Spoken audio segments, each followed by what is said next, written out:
थलापति का नाम सुनते ही जेल से छूटे अपराधी हो, पुलिस हो या बड़े बड़े गुंडे, सब खौफ से कांपने लगते हैं। तमिलनाडु में जब पुतलों के व्यापार की आड़ में गैर कानूनी हथियारों की तस्करी चल रही होती है, तभी थलापति एक पत्रकार के साथ मिलकर इस पूरे काले कारोबार को तबाह करने के लिए मैदान में उतर पड़ता है। लेकिन इस वजह से बड़ी मुसीबत खड़ी हो जाती है। गुंडे उसे झुकाने के लिए उसकी एकलौती बेटी को ही हमेशा के लिए खत्म करने की कोशिश करते हैं। और जब ये खबर थलापति के कानों तक पहुंचेगी तो ना जाने वो क्या बवाल मचाएगा। पर क्या वो लास्ट में गुंडों के चंगुल से अपनी बेटी को बचा पाएगा और पूरे राज्य के अपराध को खत्म कर पाएगा? यही देखेंगे आज की कहानी में। शुरुआत में हमें 2026 के तमिलनाडु इलेक्शन का सीन दिखाया जाता है, जहां लोग नए सीएम को वोट देने जा रहे होते हैं। लेकिन लोग एक तरह से जबरदस्ती वोट देने जा रहे थे, क्योंकि दूसरे उम्मीदवार जनता को अपनी मर्जी से वोट देने का कोई मौका नहीं दे रहे थे और जबरदस्ती अपने हक में वोट डलवा रहे थे। जनता डर डर कर वोट दे रही थी, क्योंकि किसी गलत इंसान के हाथ में सत्ता चली जाती तो आम लोगों की कोई कीमत नहीं रह जाती। इसी बीच वहाँ एक पुलिस ऑफिसर आता है। इतने सारे लोगों को एक साथ इकट्ठा देकर वो पूछता है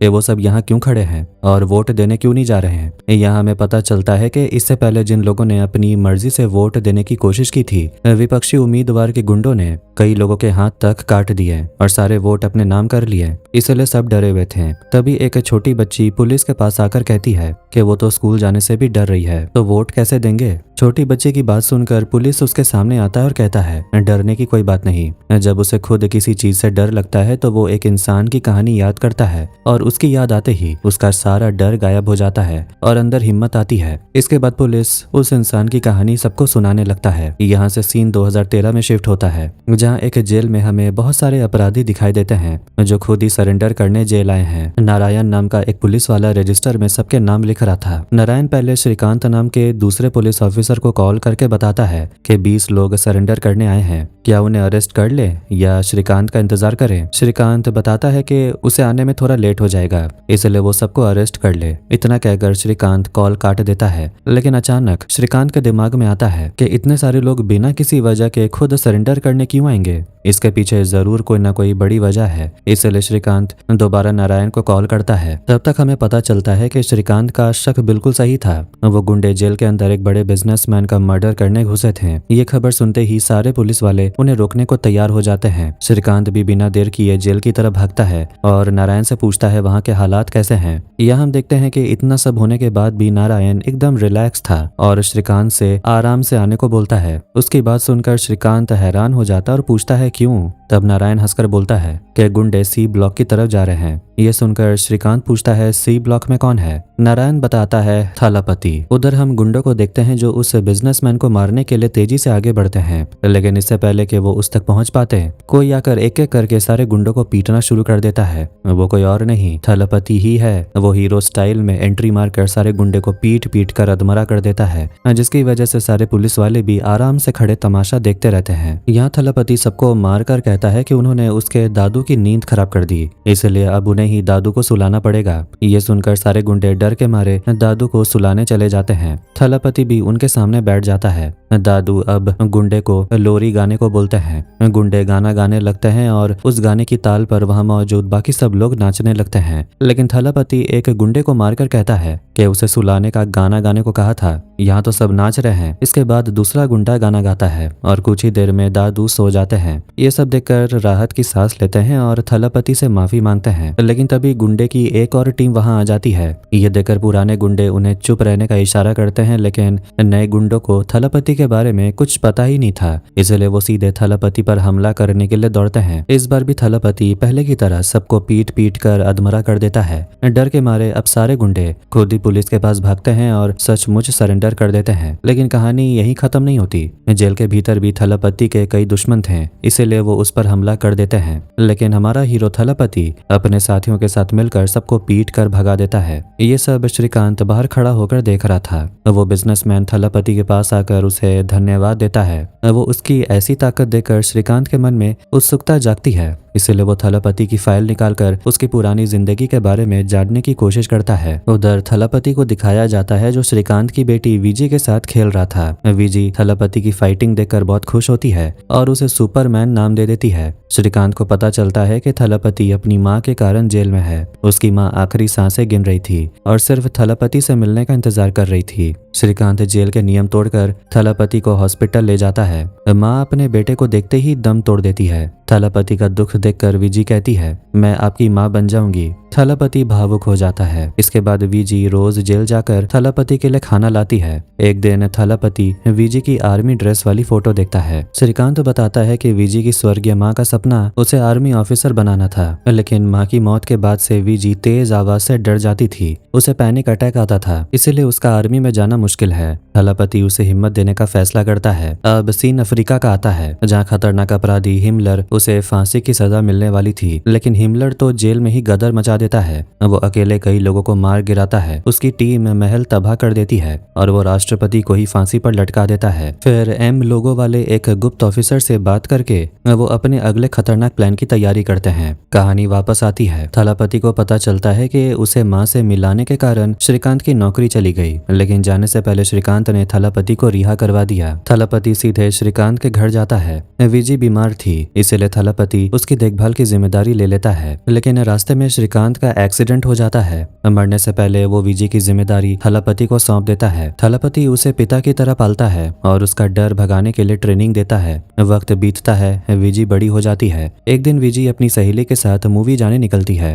रास्ते में कुछ बदतमीज पुलिस वाले विजी को परेशान करते हैं और झूठे केस में उठाकर ले जाते हैं। सहेली तुरंत रिपोर्टर कायल को बताती है और कायल सीधे थलापति के पास पहुंचती है। सब सुनकर थलापति उस पुलिस वाले को फोन मिलाता है जो विजी को ले गया था। उस पुलिस वाले से कहता है कि जिस लड़की को तूने उठाया है उसके बारे में अपने डिपार्टमेंट से पूछ ले कि उसका बाप कौन है। पुलिस वाला जब अपने महकमे में फोन करके विजी के पिता का नाम पूछता है तो थलापति का नाम सुनते ही सामने वाले के होश उड़ जाते हैं। पुलिस वाला डर के मारे कांपने लगता है और तुरंत थलापति को फोन करके माफी मांगता है। वो कहता है कि वो अभी विजी को घर छोड़ देता है। थलापति कहता है इसकी जरूरत नहीं है, मेरी बेटी मूवी देखने जा रही थी, इसलिए पहले उसे मूवी दिखाओ और फिर घर छोड़ो। पुलिस वाला डर के मारे वैसा ही करता है और विजी को मूवी दिखाने के बाद घर पहुंचाकर थलापति के पैरों में गिरकर माफी मांगता है। थलापति पुलिस का सम्मान करने की बात कहकर उसे छोड़ देता है। इसके बाद थलापति क्लास छोड़कर मूवी जाने के लिए विजी को डांटता है, लेकिन विजी के देखते ही उसका दिल पिघल जाता है और वो प्यार से उसे अंदर भेज देता है। थलापति की ऐसी धाकड़ पर्सनालिटी देखकर कायल तो उस पर फिदा हो जाती है। वो विजी से धीरे से पूछती है कि क्या उसके चाचा सिंगल हैं। विजी जब हाँ में जवाब देती है तो कायल बहुत खुश होती है। इसके बाद हमें एक नेता दिखाई देता है जो सीएम के पद का चुनाव लड़ने जा रहा था। यहाँ नेता का असिस्टेंट एक पेड़ को नुकसान पहुंचा देता है, जिस पर नेता बहुत गुस्सा होता है और लोगों की मेहनत से लगाए इन पेड़ों को नुकसान न पहुंचाने की हिदायत देता है। अब सीन पाकिस्तान शिफ्ट होता है, जहाँ कुछ लोग भारत पर हमला करने की ट्रेनिंग ले रहे हैं। वो भारत को पाकिस्तान का दुश्मन बताकर सबके मन में नफरत भर रहे होते हैं। उसी रात पाकिस्तानी आतंकी चेन्नई का एक बड़ा समुद्री जहाज हाईजैक कर लेते हैं। पाकिस्तान टीम का ही एक आदमी इस बात की खबर तमिलनाडु के फोर्स ऑफिसर्स को दे देता है। खबर मिलते ही आर्मी के जवान छोटी नाव के जरिए उस बड़े जहाज पर पहुंचते हैं। जहाज हाईजैक करने वाला सलमान आर्मी को देखते ही तुरंत अपने बॉस को खबर कर देता है, जो उसी जहाज में मौजूद था। उनका बॉस कोई और नहीं बल्कि हिमलर ही था, यानी हिमलर खुद भारत पर हमला करने आया था। इसी बीच फोर्स के जवान जहाज के अंदर घुसकर सलमान और उसके साथियों को पकड़ लेते हैं। वहां बहुत से बॉक्स रखे थे। जब वो बॉक्स खोला जाता है तो अंदर से एक पुतला निकलता है, लेकिन जब पुतले को अंदर से खोला जाता है तो उसमें से कुछ अजीब चीजें निकलती हैं, जिसे देखकर ऑफिसर हैरान रह जाते हैं। सलमान बताता है कि ये भारत को खत्म करके पाकिस्तान बनाने का सामान है, यानी वो भारत पर कब्जा करना चाहते हैं। जब फोर्स के जवान उनके लीडर से मिलना चाहते हैं तो उन्हें कंट्रोल रूम में हिमलर के पास ले जाया जाता है। ऑफिसर हिमलर से पूछते हैं कि वो यहाँ क्यों आए हैं और उसकी शर्ट उतारकर तलाशी लेते हैं। उन्हें एक लॉकेट मिलता है जिसे हिमलर की आंखों पर स्कैन करने पर एम लिखा हुआ दिखाई देता है। ऑफिसर पूछते हैं इसका क्या मतलब है। तभी हिमलर कहता है चलो ट्रेलर शुरू करते हैं, और अचानक हमला कर देता है। हिमलर और उसके सारे गुंडे सारे फोर्स के जवानों को मारकर उनका जहाज तबाह कर देते हैं। हैं और एक छोटी नाव में बैठकर भाग निकलते हैं। चीफ सेक्रेटरी ये खबर तुरंत सरकार तक पहुंचाता है। सरकार बहुत चिंतित हो जाती है क्योंकि तमिलनाडु में इलेक्शन आने वाले थे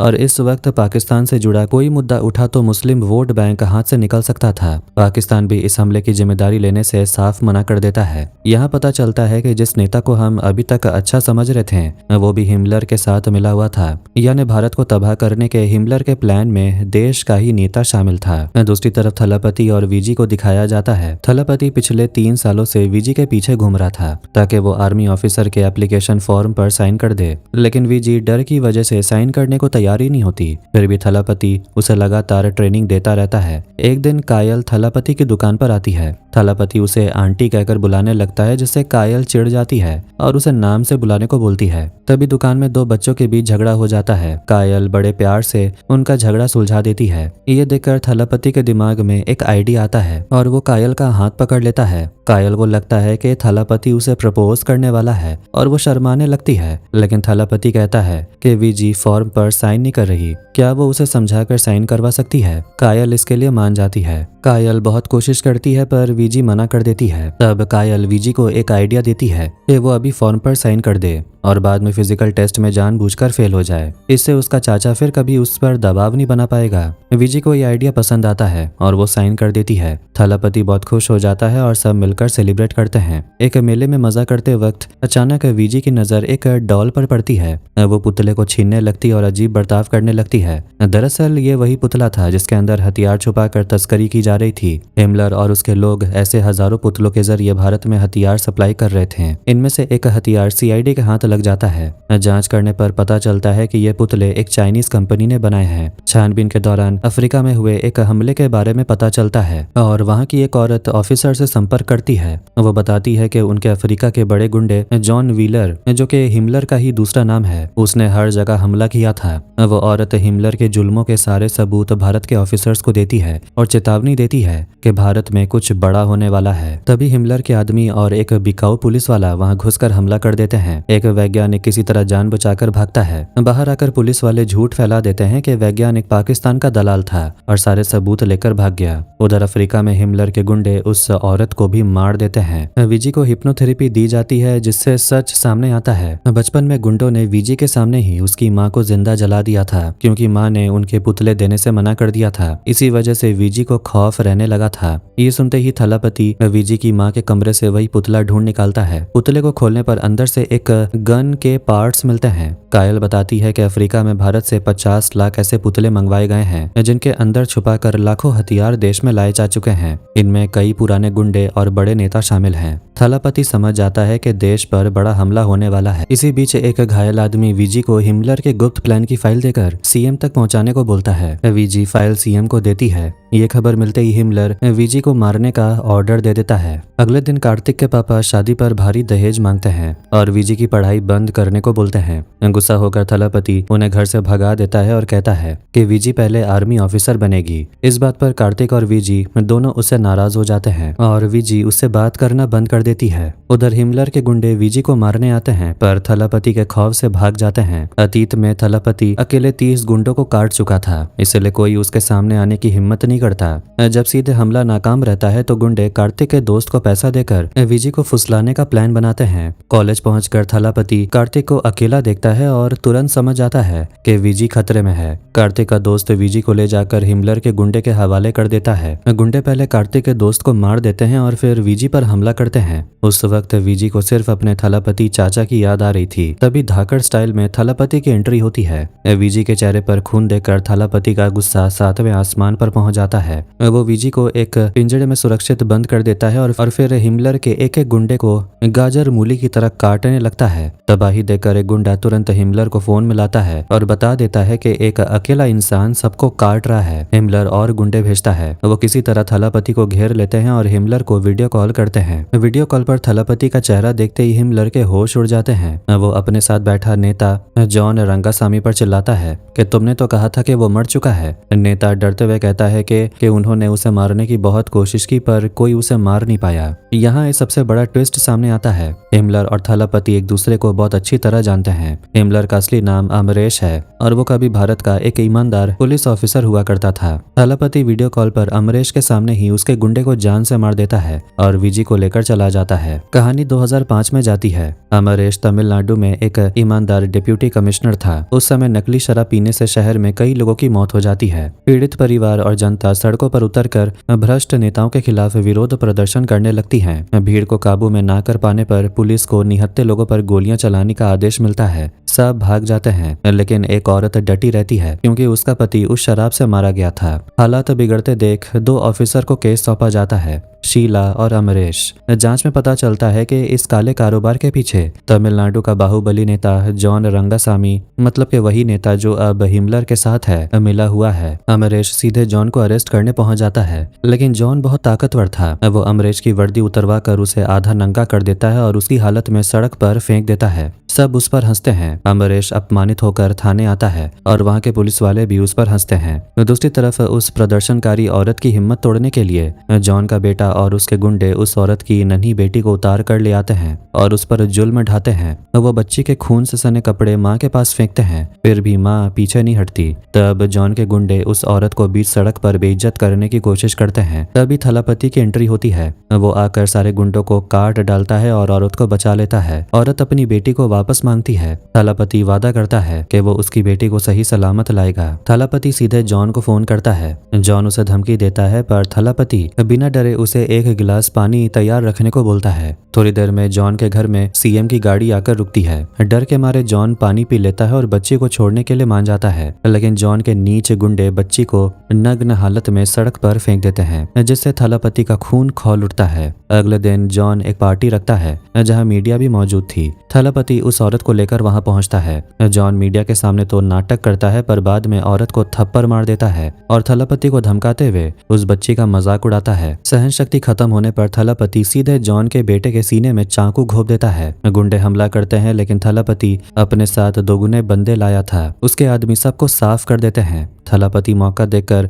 जॉन को आधा नंगा करके पीटते हुए बीच सड़क पर ले आता है और सबकी नजर में उसे नीचा दिखाता है, ठीक वैसे ही जैसे उसने अमरेश के साथ किया था। उधर अमरेश अपनी बेइज्जती बर्दाश्त नहीं कर पाता और खुद को खत्म करने जाता है, लेकिन उसके मन में नफरत भर जाती है कि जनता ऐसे घटिया और भ्रष्ट नेताओं को वोट देकर सिर पर बैठाती है। उसके अंदर की अच्छाई मर जाती है और शैतानी रूप बाहर आता है। वो सोचता है कि अब वो ईमानदार नहीं रहेगा बल्कि खुद राजनीति में उतरकर इससे जनता और देश को तबाह करेगा। वो जेल में बंद जॉन से हाथ मिलाता है। अमरेश धर्म को हथियार बनाकर दंगे और बॉम्ब ब्लास्ट करवाने लगता है ताकि लोग आपस में लड़ें। जब थलापति को यह पता चलता है तो वो अमरेश के पास जाकर पूछता है कि वो ये सब क्यों कर रहा है। अमरेश कहता है कि जो जनता गुंडों को वोट देती है वो अब उसे वोट देगी और वो राज करेगा। थलापति कहता है कि जो जनता का हक छीने वो नेता नहीं हो सकता। गुस्से में आकर थलापति अमरेश को गोली मार देता है, लेकिन अमरेश बच जाता है और वो उल्टा थलापति पर पाकिस्तानी आतंकवादी होने का झूठा इल्जाम लगा देता है। मामला कोर्ट तक पहुंचता है। फैसले के दिन कोर्ट में थलापति की मां को गवाही देने के लिए बुलाया जाता है। सब हैरान रह जाते हैं जब उसकी मां ही कोर्ट में रोते हुए स्वीकार कर लेती है कि उसका बेटा आतंकवादी है और उसने घर में बंदूकें छिपाई थी। बाद में सच सामने आता है कि अमरेश के गुंडों ने पूरे गांव वालों को बंधक बना रखा था और उन्हें जान से मारने की धमकी देकर थलापति की मां से ये झूठी गवाही दिलवाई थी। उसी दिन से थलापति जेल में बंद था। उस दिन थलापति की मां ने उसे जेल भिजवा कर पूरे गाँव की जान बचाई थी, इसलिए थलापति के मन में अपनी मां के लिए कोई नाराजगी नहीं थी। थलापति ये पूरी कहानी विजी और अपने साथियों को सुनाता है। ये सुनकर विजी को बहुत बुरा लगता है क्योंकि जेल से आने के बाद से थलापति ने अपने भविष्य की परवाह किए बिना सिर्फ विजी का करियर बनाने के लिए सब कुछ किया और विजी इतने दिनों से उसे गलत समझती आ रही थी। अब थलापति और कायल मिलकर सोचते हैं कि देश को इतने बड़े हमले से कैसे बचाया जाए, लेकिन कुछ भी करने से पहले उन्हें हिमलर यानी कि अमरेश के बारे में जानकारी निकालनी होगी। इसके लिए उन्हें कुछ दिन छुपना पड़ेगा।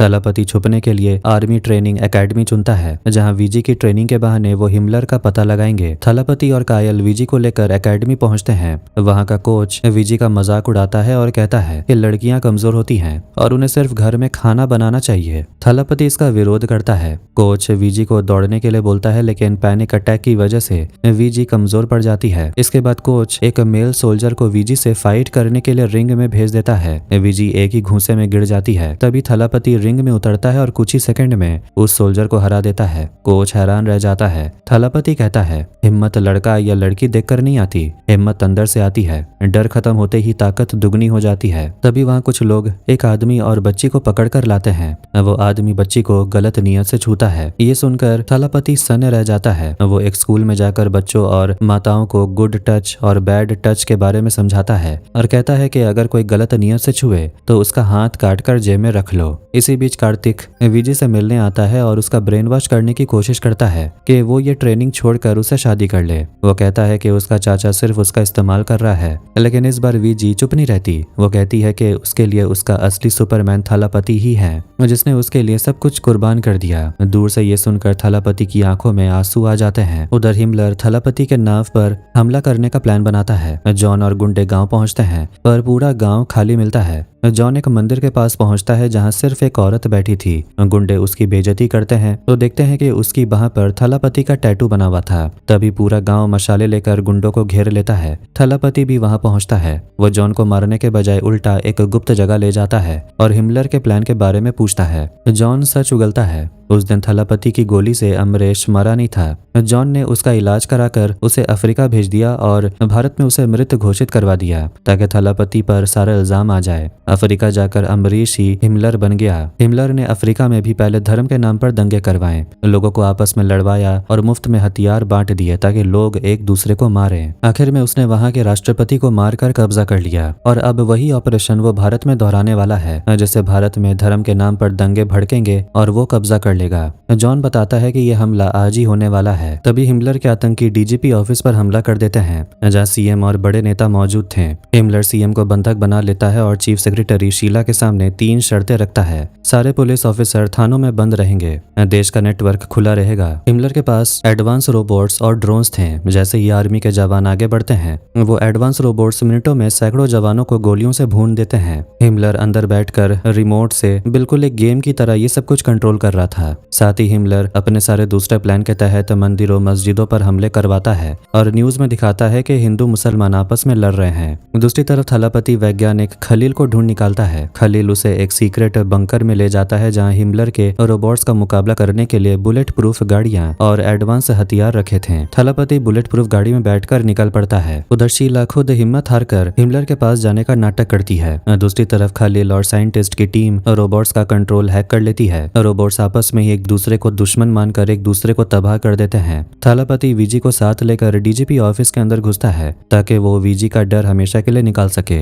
यहाँ एक और बड़ा खुलासा होता है, जिस शीला को हम सब बेबस समझ रहे थे, वही शीला असल में हिमलर की गर्लफ्रेंड थी और वही देशद्रोह में उसके साथ मिली हुई थी। थलापति हिमलर को घेर लेता है। हिमलर हंसते हुए कहता है कि बाहर धर्म के नाम पर दंगे शुरू हो चुके हैं, लेकिन तभी टीवी पर दिखता है कि भारत की जनता बेवकूफ नहीं है। हिंदू भाई मुस्लिम भाइयों की मस्जिद बचा रहे हैं और मुस्लिम हिंदुओं के मंदिर की रक्षा कर रहे हैं। खलील ने पहले ही मीडिया के जरिए हिमलर का पर्दाफाश कर दिया था। अपनी हार देखकर हिमलर बौखला जाता है और थलापति पर हमला करता है। थलापति जानबूझकर मार खाता है ताकि विजी के अंदर का डर खत्म हो जाए। थलापति को निपटा देख विजी का सारा पैनिक अटैक और डर गायब हो जाता है। वो उठकर गुंडों को पीटना शुरू कर देती है, जिसके बाद विजी और थलापति मिलकर सबको ढेर कर देते हैं। हिमलर और शीला छत से हेलीकॉप्टर में भागने की कोशिश करते हैं, पर उनका हेलीकॉप्टर ब्लास्ट हो जाता है। थलापति हिमलर को बीच सड़क पर पटक पटक कर खत्म कर देता है। ये पूरी कहानी वो पुलिस ऑफिसर 2026 के इलेक्शन में डरे हुए लोगों को सुना रहा था।